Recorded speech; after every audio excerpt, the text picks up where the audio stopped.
नमस्कार, मी अनुपमा खानविलकर. आपण पाहताय झी 24 तास आणि या बातमीपत्रामध्ये आपल्या सर्वांचं स्वागत. बातमीपत्राची सुरुवात एका महत्त्वाच्या बातमीनं. बातमी आहे विशाळगडावरून. विशाळगडावर जाण्यापासून शाहू महाराज यांना पोलिसांनी रोखलंय. शाहू महाराजांसोबत अनेक कार्यकर्ते आहेत, त्यामुळे पोलिसांनी त्यांना रोखलंय आणि आता 15 जणांना विशाळगडावर जाण्याची परवानगी द्या अशी मागणी सतेज पाटील यांनी केली आहे. शाहू महाराज विशाळगडाची आज पाहणी करणार आहेत. गेल्या 2 दिवसांपासून विशाळगडावरचं वातावरण चांगलंच चिघळलेलं आहे. या ठिकाणची परिस्थिती अगदी काल मोठ्या प्रमाणामध्ये चिघळली होती. अवैधरित्या केलेली बांधकामं पाडण्याचं काम सुरू आहे आणि यावरून वातावरण चिघळलेलं होतं. आणि या भागाची पाहणी करण्यासाठी खासदार शाहू महाराज या ठिकाणी आज जाणार आहेत. त्यांच्याबरोबर सतेज पाटील देखील आहेत. मात्र त्या सर्वांना खाली आता रोखण्यात आले. त्यांच्याबरोबर बरेच कार्यकर्ते आहेत. मात्र 15 जणांच्या पथकाला वर जाऊ देत अशी विनंती करण्यात येते.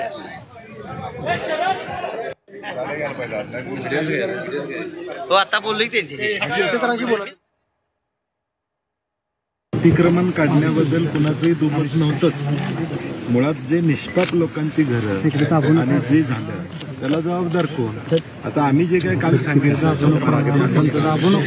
त्या लोकांच्यावर ज्यांच्यावर अन्याय झाला, ज्यांची घरं पेटवली, ज्यांची वाहनं नुकसान, ते पाहणी करायला आता लोकशाहीत तुम्ही बाकीच्यांना जे करणारे आहेत त्यांना तुम्ही काहीच कारवाई केली नाही. तुम्ही आता पीआय कोण आहेत? कुठली कलम लावली काल झालेले? बेलेबल आहेत का नॉन बेल? नक्की नॉन बेल.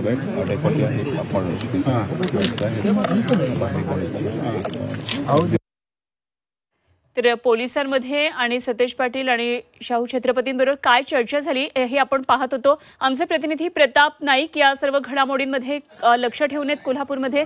प्रताप, काय नेमकं आता झालंय? काय छत्रपती शाहू महाराज अजूनही विशाळगडाच्या पायथ्याशी आहेत का? त्यांना वर पाहणी करण्यासाठी आता परवानगी देण्यात आली आहे?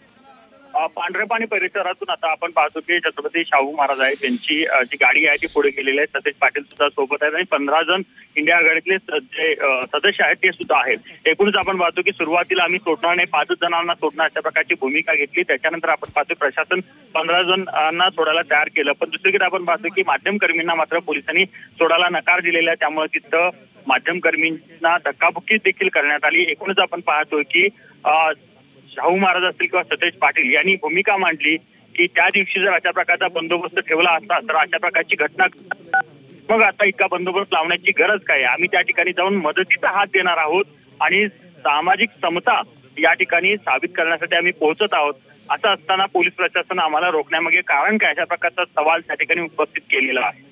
ठीक, प्रताप, जरूर या सर्व घडामोडींवर लक्ष ठेवून राहा. तुर्तास धन्यवाद दिलेल्या सगळ्या सविस्तर माहितीसाठी.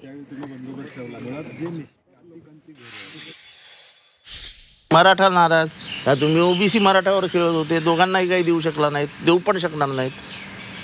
मुसलमान नाराज, कसंही करून कुठनंही करून काही करून पोलरायझेशन ऑफ वोट्स करायचं. पण हे काय चांगलं आहे का? कोल्हापूरसारख्या शाहू महाराजांच्या नगरीमध्ये, राजर्षी शाहू महाराजांच्या नगरीमध्ये तुम्ही जो काही थैमान घातला आहे, आणि माझी खात्री आहे, मी अजूनही सांगतो, कोल्हापूरचा एकही माणूस त्याच्यात इन्व्हॉल्व नाही. हे सगळे त्या भिडेंचे शिष्य तिथे गेलेले आहेत. हे सगळं संभाजी भिडे हा अत्यंत जातीयवादी, धार्मिक क्लेश पसरवणारा निर्बुद्ध माणूस आहे.